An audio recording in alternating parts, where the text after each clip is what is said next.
Hello, everybody, and welcome to No Bones Fight Talk. We are here to talk about what's just happened this weekend in the UFC at 314 in Miami. As Alexander Volkanovski shows that he has still got what it takes to be at the top of a division, and Paddy the Baddy Pimblett levels up his game and takes out Michael Chandler in absolutely outstanding style. Before we get started, everybody, I'd just like you to remember, and please, if you can give us all a subscribe on YouTube and likes on Facebook, Instagram, Twitter, X, or whatever you want to call it nowadays. Give us a follow on there. It's free. Subscribe to us on YouTube and stuff like that. It helps us out big time, and we do appreciate it. But less of that bump and more talking about fighting. How are we doing, Chris? Oh, Paddy the Bad. Yeah, I'm all good. Yeah, cheers, mate. I've been away. For, man. That's as far as my voice goes, to be honest with you. Yeah, I'm all good. It was a good weekend in Miami, mate. Wasn't it? It was. We'll start off with main event. We'll start off with Alexander Volkanovski getting himself back in Octagon after a well-deserved rest on the back of two pretty vicious knockouts from Islam Makhachev and Ilia Topuria. Getting back in there, a lot of people questioning whether he should be getting back in there, whether he should have hung his gloves up after that brutal KO by Ilia. What it time that Volkanovski were done. We all know the stats about an over 35 never winning or retaining a title in them lower weight divisions, the best weight divisions for my money, the ones where all the actions happen. Volk's being an absolute legend in it.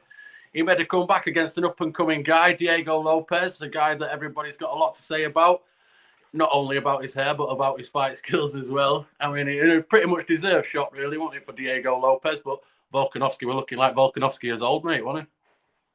Yeah, they call him Alexander the Great for a reason, don't they? I mean, for one, I'd just like to start by saying what an absolutely incredible performance. You know what? It sounds daft, but I'd kind of written him off after his last two defeats. I thought that Diego Lopez was a really dangerous guy going into it, and I thought I actually backed him to stop him early. Yeah, you were convinced Lopez were taking this, weren't you? Yeah, yeah. I put my money where my mouth was, and I looked flat, put it that way. Yeah, it was just all round for me. It was just an absolutely incredible performance. First couple of rounds, I was thinking that Diego had to start fast, and to be honest with you, he was trying to fight. He fought his fight, really, didn't he? As rounds are going on and stuff, and I just thought, no, there's no chance. And for me, I'd just say I think he pretty much won every round, Volk.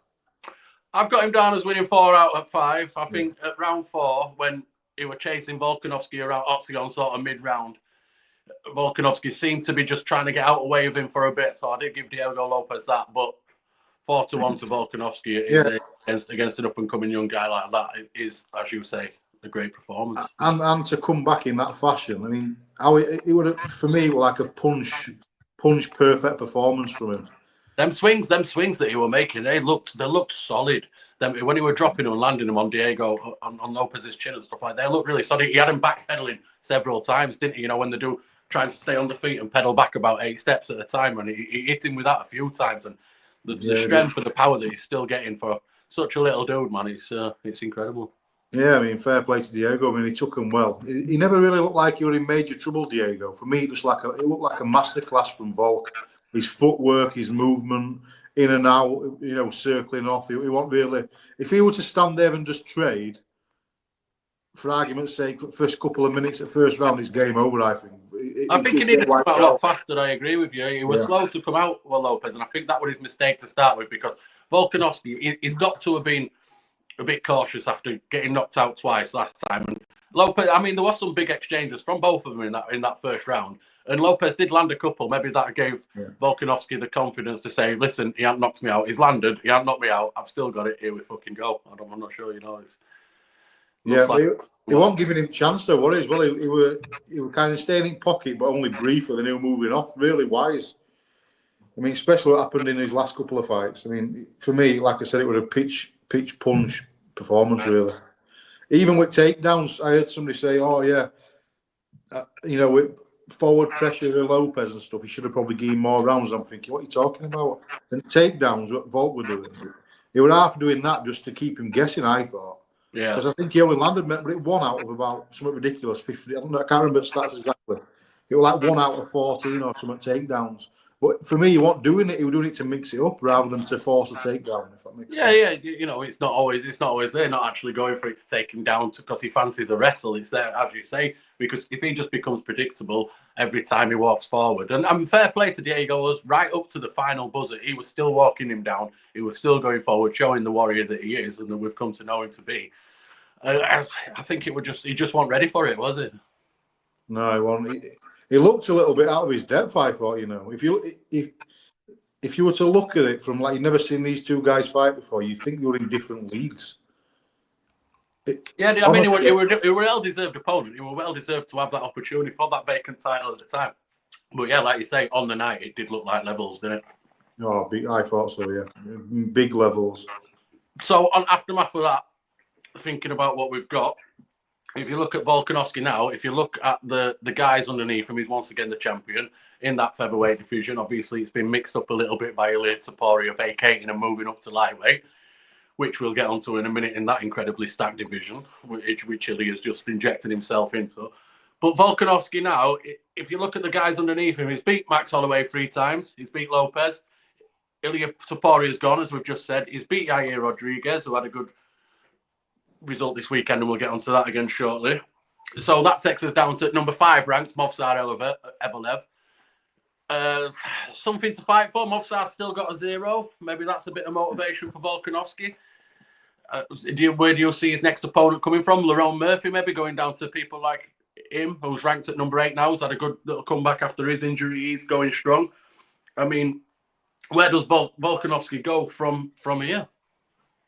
You know what? To be honest with you, I won't really want to see that Evelev fight. I don't know what it is. I think UFC and a lot of fans have got the same kind of opinion, same kind of vibe about him. He's obviously a really talented fighter. He's undefeated. He's fought some top guys as well. I'm just not excited to see him fight. And what does that do for Volk, really? I mean, he's ranked number 4. I mean, I'd rather see him against Lerone Murphy, who's come off a good win. They've just fought. That was last card. It's pretty close. But again, he's ranked 8th. I'm struggling to see really what he does next. Honestly, realistically, though, how many fights do you think Volkanovski's got left in him? Though, is it worth him just taking Movsar's 0, going for an up and coming like Lerone? Not so much up and comer, but you know, somebody who's in a good run. Or does he look at having another run at lightweight? I mean, I've just said there that it's an incredibly stacked division, that lightweight. Is there any point, if he's only got a fight or 2 left in him, is there any point in him moving up to that? Because there's going to be some big battles for him up there, isn't there? I think with such a stature of who he is and what he's done in sport, he's pretty much a legend already. Can you see him moving up to lightweight for anything other than a title shot? And I don't see him having a trilogy with Islam Makhachev. No chance. No, not after losing. So there's plenty of more contenders in there, isn't there? Yeah, I could only see it opening up as if Islam moved up. Then because he's not going to, you know, he's not a young guy, is he? No. He's already been moved up twice and he's lost twice. Unless Islam moves up, I just don't see him moving up either. Honestly, I really don't know what to think where he's going to go next. But he did say on his last interview that he wanted to keep active, and I'm not sure. Who knows? If he does carry on, he wants only one more fight this year, to be honest, towards the end. You know, he put out so much input and so much fights. I think we all think that got on top of him after the first Islam fight, and then when he fought Islam for the second time in Ilia. He's just been so active over years. Yeah. We all thought that got on top of him a little bit. He's had this rest now, and then he's come back looking as sharp as ever. So I hope he doesn't go straight into, I'll fight again in June, I'll fight again in July, or something like that. Have another rest, man. Fight again in October, November, something like that. If he still wants to carry on, which I'm sure he does, and then maybe have another fight next year. A couple of fights left in him, maybe. I don't know. He's proved points, and he's a shoo-in for Hall of Famer, like you say. But for one thing for sure, he can do whatever he wants, can't he? I mean, a lot of people have written him off in that fight as well. 2 back-to-back knockouts, and you come back and you win title again. First guy in history to hold that title in that division.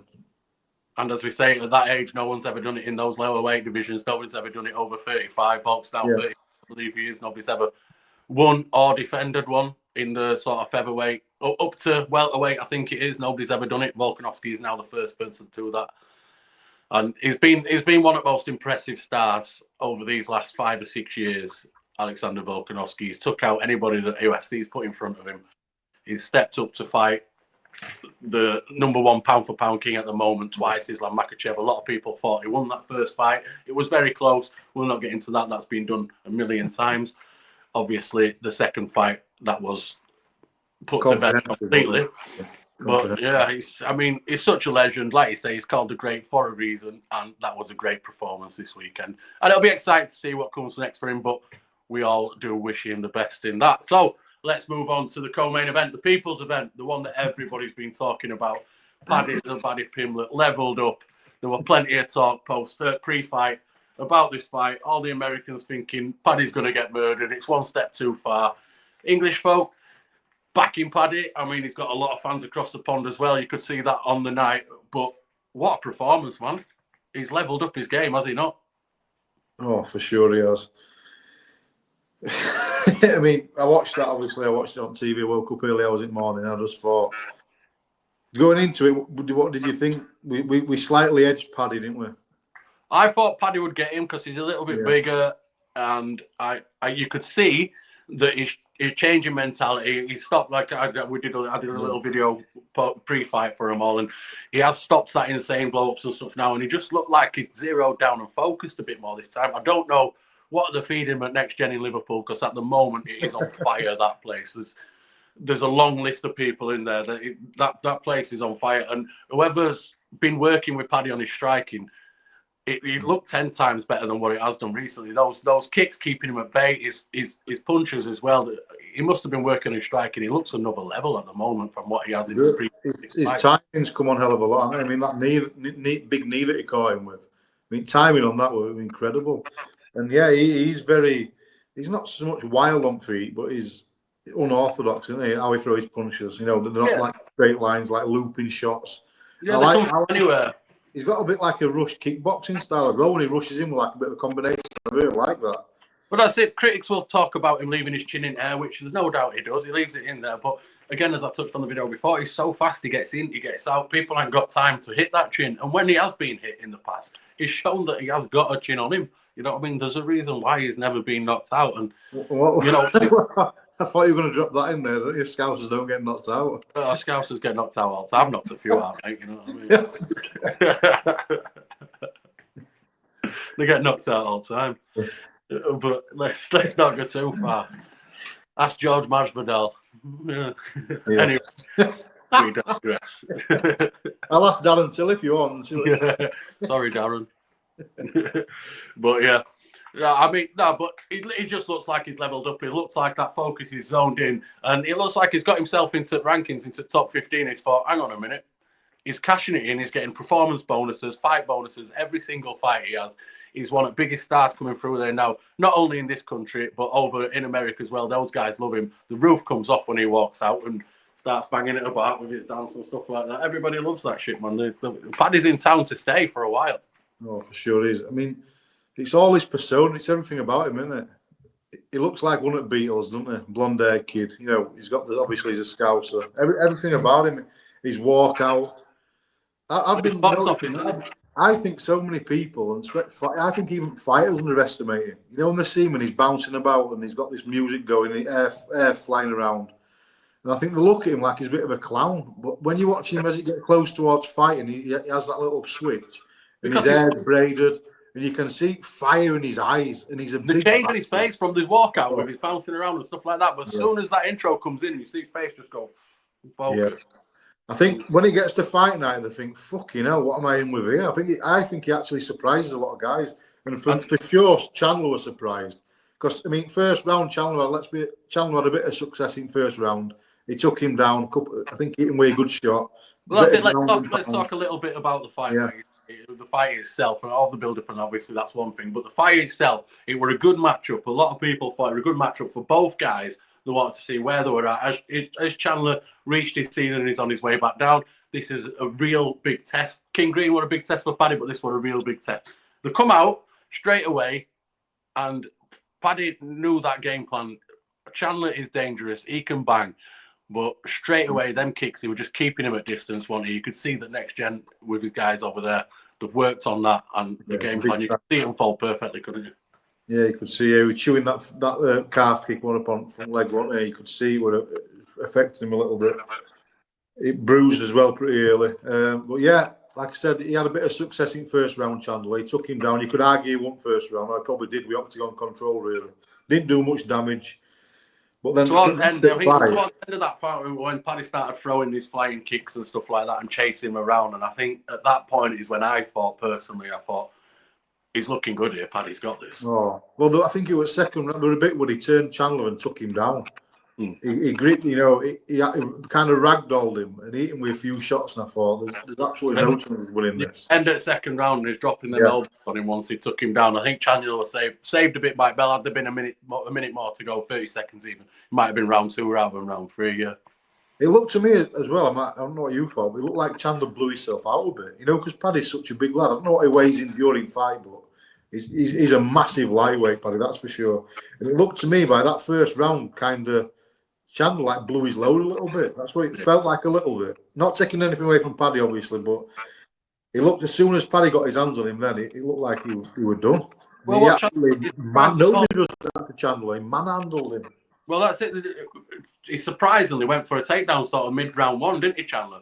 And he was trying to lift him and put him down, and that's expanding a lot of energy. And Paddy never looked in danger. As soon as Chandler tried taking him down, which is a thing that King Green did as well, which is crazy to be taking someone down of Paddy's caliber. I know Chandler's got good wrestling, but to be shooting in round 1 when your main weapons are your bombs against an elite wrestler, jiu-jitsu guy like Paddy Pimblett, I mean, what a crazy decision. And he didn't look in control at all. Paddy looked comfortable when they were wrestling, and then he sort of turned it round and he's dropping them big elbows and things like that. And I think that's where all energy went when he were trying to get him on floor.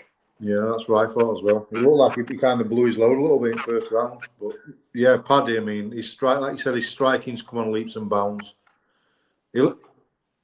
For me, I mean, has he impressed you? Has he got? I mean, where's he ranked now? As we speak today, he's ranked number 8. Is that right?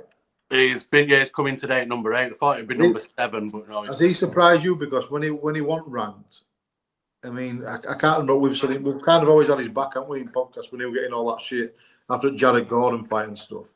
But do you actually think that he's already exceeded what you thought, how far he'd go? Yeah, when we first saw Paddy at UFC, mate, I thought this guy is going to be entertaining. It's going to be fun to watch. I was happy to get behind him. But I thought, like many people, I thought he's probably never going to be, he's definitely never going to be champion because it's such a stacked division. But I probably didn't think he'd get anywhere near top 5. I know he's not in top 5 yet. But now, I believe he'll definitely get in top 5 at some point. And I think at some point, either late this year or certainly by mid next year, I think he'll be fighting for title, mate. But to caveat that, I think when we had those opinions when he first came in UFC, I think they were warranted opinions. But as we were saying before, I think he's knuckled down and he's leveled up. He's got serious, and I think that's what's changed. Look at Renato Marcano. He posted after the fight, didn't he? He said 2024, Paddy Pimblett, easy, but 2025, not so easy. I absolutely love that guy, do you? He's fucking ace. I love Marcano. Marcano, he is. Oh, he's fucking crackers. I think he might have lost his shot with Paddy now, though, to be fair.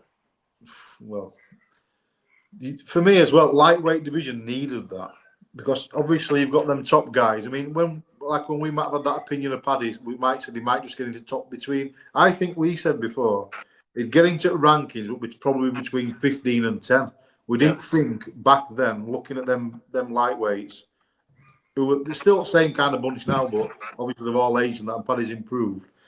We've probably thought between about 15 and 10, that's probably where they would have got to.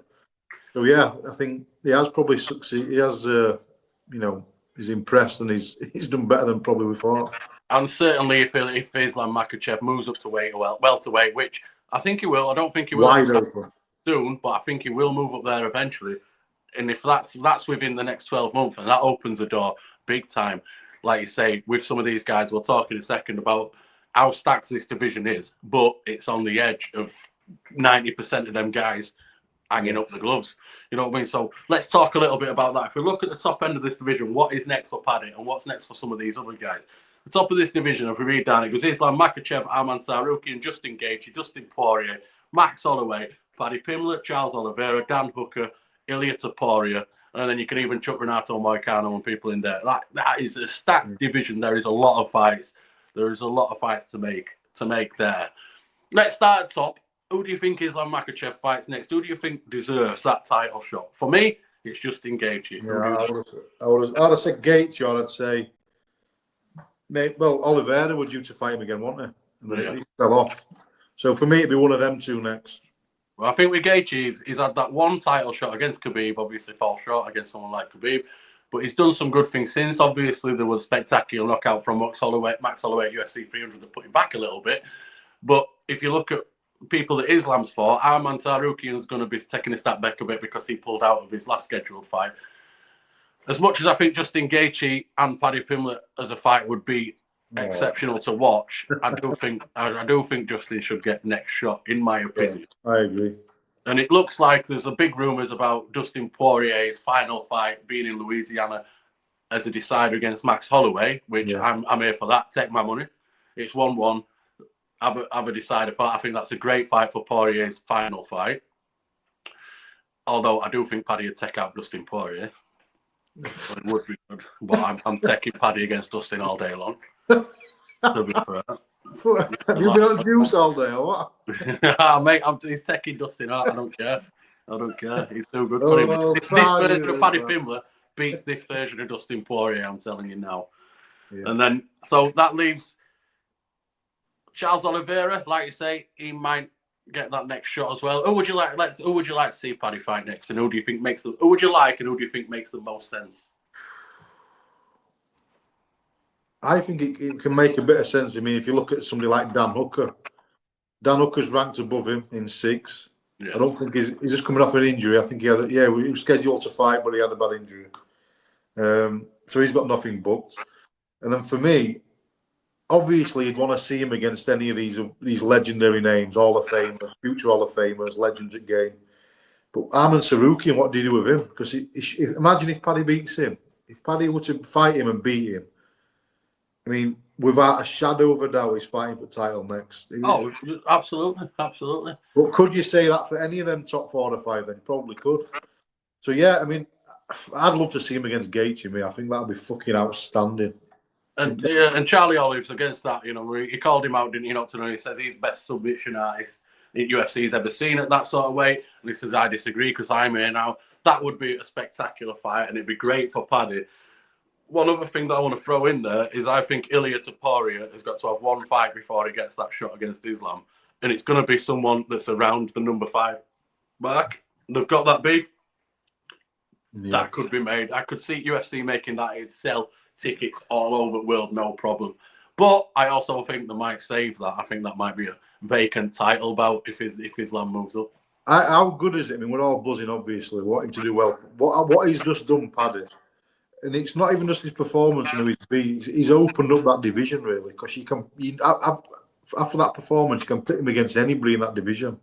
And everyone knows he's only maybe 1, possibly 2 within a title shot. He's put some like fresh blood in there, hasn't he? He needed that. There's so many legends at the top of division.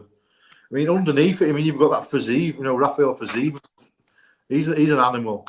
He is. Even Paddy and still Renato Moicano. I know you don't want to work backwards, but and you can make that fight anytime. What a fight that! Imagine build up to that. I think that fight definitely happens. I think if Paddy falls short, maybe against these top guys in his next fight, if he gets Justin or Charles and he loses that, I think the Moicano fight will happen, and that'll be a great fight. Yeah. The build up to it will be box office. The fight will be box office, no doubt. Yeah, it's just exciting times for Paddy, isn't it? He's took it to another level, hasn't he? His performance, he's taking UK MMA to another level, along with Tom Aspinall. Obviously, we've lost a cult hero in Molly McCann recently. She's now stepped down and part out of it. But UK MMA, and from that gym in particular at Next Gen, I think we all know it's no secret we're going to see Luke Riley soon enough. There's other guys that are coming out of that gym, guys like Shamrock and stuff like that, that's going to be there knocking on Dana's door, as we've seen before. But that gym's going from strength to strength, and UK MMA is going from strength to strength, and it's being spearheaded by Paddy Pimblett and by Tom Aspinall, and we're here for it. Just to add to that as well, just to finish off on that bit, Matty, UFC need Paddy now, I'm telling you. because these stars over the last few years, they need a rising star, don't they? They need somebody who's marketable, who's going to bring money in and fans in and all this. And he's that for sure. They need people like that. Now Sean O'Malley's lost his as well, and he's been a little golden goose. The similar sort of character that they're like. It's like O'Malley's the American version of Pimlet, or vice versa, sort of thing. You know what I mean? O'Malley's lost against Mirab. Let's chuck it all in on Paddy for that fucking crazy guy. Yeah, I'm surprised you haven't got a blonde wig on yet. I don't need a wig, mate. Just grow it that way, you know. Just dye it blonde, pal. Scouse bounce on every time I go round to your house. Scouse bounce. There, listen, mate. When we're talking football, I don't like Scousers, but when we're talking fighting and music, I'm other than Scousers, and I've had Paddy's back all the way through, mate. We all have. Yeah, we have actually. The guy's going from strength to strength, and long may it continue. Anyway, we have to move on. Well done, Paddy Pimlet, on an incredible performance, and everybody up there at Next Gen should be proud. So we will move on to Yair Rodriguez against Pitbull, making his debut in UFC. A lot of people think it might have been a little bit too late at 38 years old after all the stuff that's happened over at Bellator and that. He's coming to UFC. He come up against the fucking ninja that is Yair Rodriguez, the creative, combative ninja. The guy, I love Yair Rodriguez. You know I'm a big fan, man.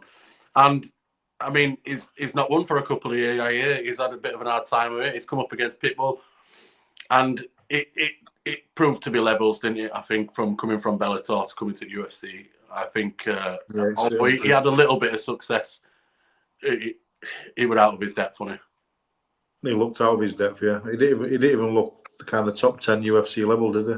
No. He never really got going. He got dropped. Round one, I don't think he even threw a punch, did he? No, I mean, his numbers were dead low and he never really got going. I'm not sure, like you just said, there's levels to the game, isn't there? That's for sure. Obviously, he's 38 years old. This is not the best version of Pitbull that we're going to see. He's had a good run. He's been champion in Bellator and stuff, and he's had some history with Michael Chandler. That might be a good fight to make in the future. And going forward, it might be an interesting one. It could be retirement. It could be a retirement fight for both of them too. It could be. Let them have a couple more left in UFC and see how that goes. I think people will be there for that fight in UFC, definitely. But yeah, it's good to see Yair getting back in W column. It's been a couple of years since his last one. He's been out for a bit. He took that victory and he took it pretty well.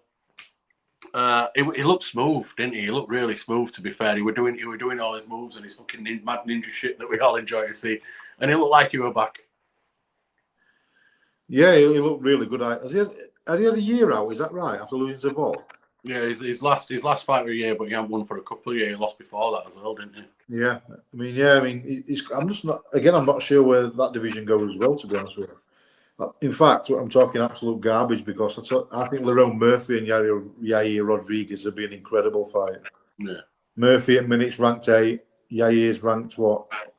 Is he ranked 4? So something like that. Not. I mean, plus you're not. It was a good performance for him, really good performance. But that wasn't a title shot, does it? You? I mean, Volk absolutely dominated him. He wasn't even close at that bout. So Rodriguez has got a lot of work to do to get another title shot, especially with Q's that's there at the moment.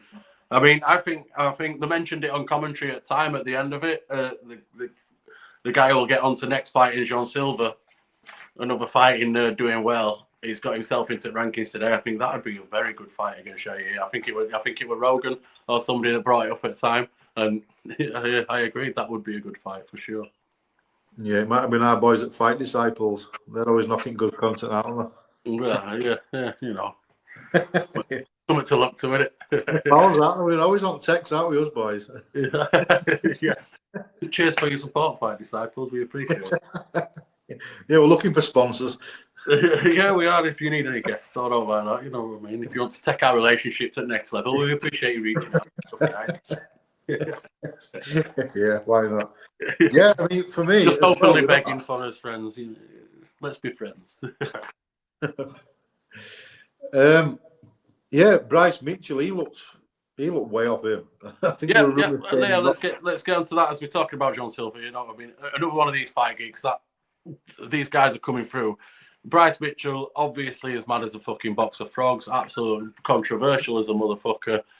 You know, he got his camo shorts, that was his biggest moment. But he's talking about Hitler and Jews and all that shit. So, you know what I mean? This guy, he had to front up. So fair play to him. I had Dana White in post-fight press conference saying fair play to him. All world's on his back at a minute. He's come up, he's fronted up. But at points in that fight, it looked like Jean Silva were just fucking toying with him, mate, didn't it?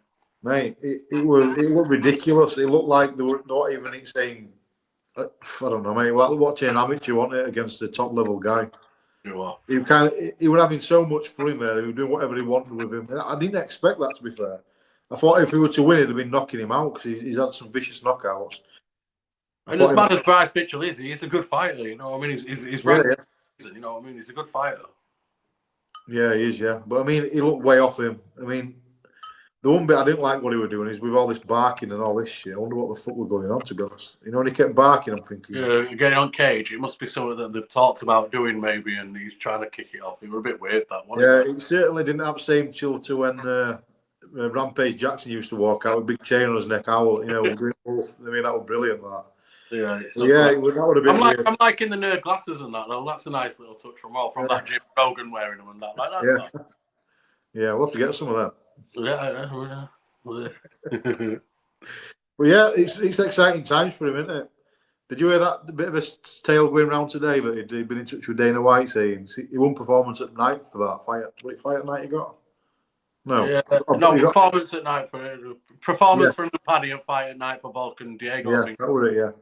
Well, yeah, he's saying that he wanted a Brazilian superstar to sing at his wedding. So he says, Dana, if you can pay for this Brazilian superstar singer to sing at the wedding, you can be best man. That's in that. And then Dana says, yeah, I don't know much about that, but I'll probably say yeah. Yeah, I'll probably throw you a couple of pesos. Yeah, just a couple. And I'm not so au fait with Brazilian pop stars, mate, but I'm sure it's not going to be a cheap fucking price to get him there at his wedding, is it? So, do they use pesos in Brazil? Or is it dollars? Dollars, won't it? Don't know, mate. Don't know. Never been to Brazil. I didn't want to show them up with my football skills. I've just defended about 300 million people there saying use pesos, I think. No idea. But yeah, anyway, incredible performance by him as well. He stepped up a level, didn't he? And he was flashy. His submissions were sharp. He was good on feet. I mean, apart from that growling and all that shit he was doing, really good performance from him. Take nothing away from him. And is he ranked as of today? Yep, today's rankings updated. He went straight in at number 12. Dana did say, as you said in that post-fight press conference, he will be ranked after tonight, after that performance. And he went into them rankings at number 12, and is another guy in that division to watch, man. And, you know, is another exciting fighter coming out and fighting this team. I mean, I think they've got one female fighter that's lost a bout, and the rest of them have won every single fight since they've been going. So that is an elite team, obviously. Yeah, no, all credit to him. All credit to him. Let's have a little talk about Krylov. I struggle to pronounce his name. And Dominic Reyes, obviously. He's been out for a while. His career has gone all sorts of directions since everybody thought he beat John Jones, and then it seemed to have dropped off a cliff and stuff like that. But by God, did he look impressive on Saturday night, Sunday morning, mate, didn't he? Come out there for a guy who's been on a good win streak in Krylov. Reyes made it look easy. Yeah, Krylov, yeah. I mean, it was an incredible shot, wasn't it? He caught him coming in with left hand and just wiped floor with him. Yeah, they were backing up. I love it when they're backing up and they land over. Yeah. Looks great. Well, straight away, he was getting saying it was Conor McGregor-esque, wasn't he? Well, obviously with Aldo shot. Yeah. It did remind you of that, like, yeah. Yeah, but yeah, I mean, you know what? I'm not sure what you think, Matty, but what these fighters must go through. Imagine you're fighting best to ever do it in John Jones. He won a right run before that, well earned. He would have split decision with Jones. I'm not sure. I can't remember. I know it was a really close fight. 2020, and to go from that, from like the peak at sport, and many people thought he beat Jones, to losing 3 bounds, 4 bounds, getting knocked out as well, like savage finishers. He was getting beat, knocked all over the place. To come back from that, where your head must be after that. I mean, I mean, I don't know. Talk about falling off a fucking mountain, but then to bring it round then, and everyone's thinking at that point, sorry, before you bring it round that you're done, writing you off, game over, career's over. To get like 3 finishes within a year, all knockout, and then now you're back in. You know what I mean? Now you're climbing up rankings, maybe 1 or 2 away from another title. You just can't imagine what these fighters go through, can you? Psychologically. No. I mean, we go through shit in our personal life, and it's horrible, isn't it? Even having to go to work sometimes, you have bad days and all this.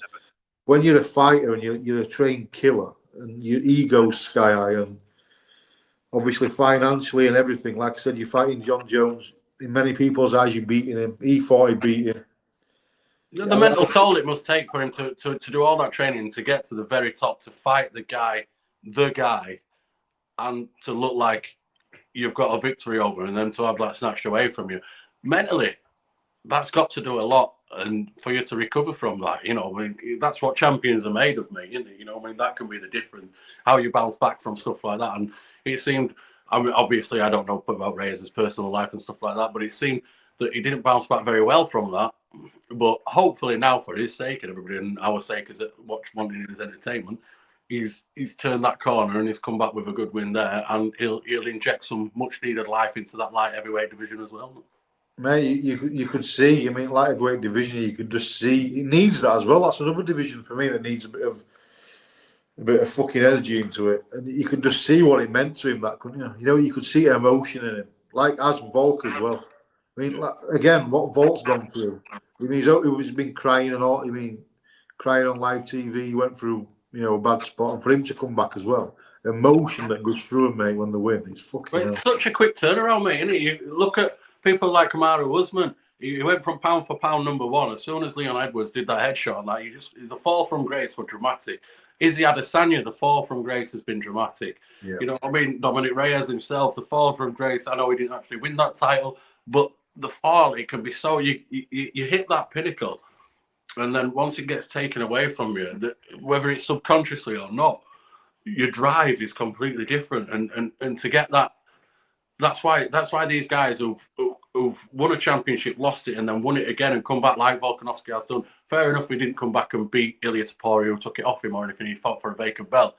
But that's what separates these guys. That's what makes these guys Hall of Famers and stuff like that. From great to legendary. It's the fact that you've got that motivation. So not only to win it once, but to then get that taken away from you, back and do it again. That's different level shit, isn't it? And it's that old age-old saying, it's not how you get knocked down, it's how you get up and how you come back from adversity and all that type of stuff. But it's really true, isn't it? I mean, that's true in normal life, never mind in this fight game, which is brutal as fuck.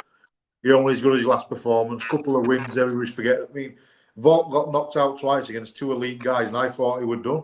With his age, you had it. You know what I mean? You had it all up, and you think. And you had every reason to think that, man, because we've had so many examples of it in the past. You know what I mean? There's so few people that will come back, especially at an age of Volkanovski, and find the best form again.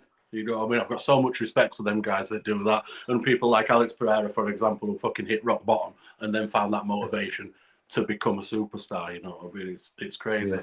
So much respect for those guys. That's why we love these sports. All fight game. I mean, most of these fighters have got a story, haven't they? Come from certain backgrounds and stuff. And that's why when you get to interview them, as we have done, obviously not this kind of level, not yet anyway, but you find that a bit out about them, you kind of get on board with them. You feel invested in them, and also you want them to do well. And then, but when your cogs start ticking, then you start to realise what they're going through, like on a daily basis. I mean, you do training regimes and everything, but to balance that with family life, earning money, this is a job as well. I mean, do you know what I mean? It's fucking hell, it's brutal, mate. That's off to all of them. You're completely right. You know what I mean? We got into this game for entertainment value of it. We like to watch people trying to knock each other out in creative and spectacular ways in MMA scene, in UFC scene. And that's why we got into this, because we started talking about it as fans. But then once you get closer to these guys, in these MMA guys and the bare knuckle guys who we've ventured into more recently, and we've suddenly you realise the work and the dedication that these guys put into their craft, and they're all absolute diamonds of people as well. The respect and everything that's in there, and it's such a hard thing to get to the top of fight spot, because there's a lot of people in there, and everybody wants to shoot you down as soon as they possibly can.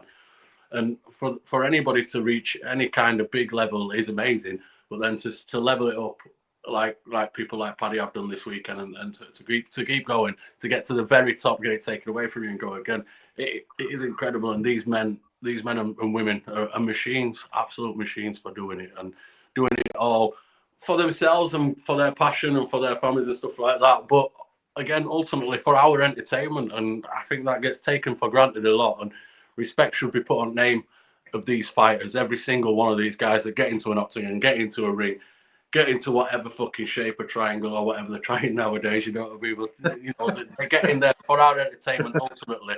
And you know, you've got to take your hats to these guys. They are pure professional, pure sportsmen, and they bring it every single time. Yeah, the proper warriors, aren't they? And just to top all that off, all these fucking keyboard warriors, mate. Wow, let's fucking Jesus. But it's so frustrating. I mean, some shit they get, some fighters. I mean, Molly McCann, she's had a load of shit, and fuck. Do you know what I mean? I just think, really, I mean, it's hard not to get involved with it, isn't it? You know, online to actually start. Bite your lip or bite your tongue. Yeah, it's fucking wild, mate. Yeah. You know, you don't want to be as much of a simp to just say, oh, you must be a casual. I hate that term and stuff like that. You know what I mean? This is a sport where everybody's welcome, whether you're a new fan or not. I hate the people that have been into ages saying, "Oh, you're just a casual" and stuff like that. Yeah, you know, you might have been a fan longer than this other person, but you know, you were a new fan at one point. You know what I mean? Get involved, get on board, and there's no way to start fucking slagging each other, especially in fighters and stuff like that. It's crazy. You know what I mean?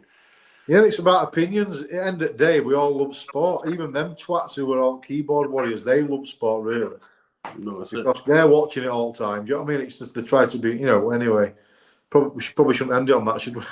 Keyboard warriors. I don't know why I brought it. No. Let's keep it all positive. And one positive is in the post-fight press conference, Dana White was talking, and it came out that Amanda Nunes is looking to take on the winner of Kayla Harrison and Juliana Pena. So Hall of Famer, absolute legend, women, the GWOAT, as they call it nowadays, looking to come back into the octagon and take on Kayla Harrison or Juliana Pena. I think we all know who we all want it to be. You know, she's had the Pena fights before. It is 1-1 with them, so there is some history, but we were quite comfortable last time out. And yeah, against Kayla Harrison, I think the way that Harrison's come into UFC is probably the reason why Nunes has thought about coming back and decided to come back. Yeah, that's something for us to all look forward to at women's game, isn't it? It certainly is. Yeah, I mean, I'll be guessing that there's a big wad going her way as well. Big wad. I'm sure she's being compensated healthily, mate. Yeah, women's divisions, they seem to be lagging a little bit, don't they? Yeah, they are at the moment. Yeah. But yeah, get Nunes back. I mean, Kayla Harrison is an exception to that, and Juliana Pena herself. She's bringing it along with Shevchenko and Grasso and stuff like that. But yeah, as it runs deeper, there's not much going on there. But yeah, it was nice to see Amanda Nunes get back in there, and hopefully she's not lost none of that tenacity and that drive to be the best. And I think it'd be a great fight with her and Harrison, to be fair. Yeah, well, I mean, we could do with a UFC signing that Dakota, can't we? Yeah, that's only a matter of time. Much like Luke Riley and hopefully Shamrock and stuff like that that show. You know, hopefully that's just a matter of time before that happens. So we'll do a few shout outs to people that get involved with us in bare knuckle game and stuff like that. There's rival series we'd like to talk about. I'd like to shout out Silk Pajamas VIP for their UFC game. If you want to get in on that, I'm absolutely schooling Chris every single time we play. I'm above him again. If you want to get involved with that, go on Instagram, find Silk Pajamas UFC VIP UFC. It's a game where you're betting on results. You get some credits and you get up there, and all the fans and you can go on a league table. It's free to play. Have a look at that. Those guys, I like it over there. It's good fun. And yeah, we'll keep them all coming in. As we said at the top of the show, if you've made it this far, thank you very much. Hit them subscribe buttons all over all the socials and YouTube and things like that. It is free to do. Don't think that we're going to start charging you for anything yet, anyway. But yeah, we appreciate your support and come on, Paddy the Baddy. Let's go. Oh, Paddy the Baddy. Thank you for listening. Let's go.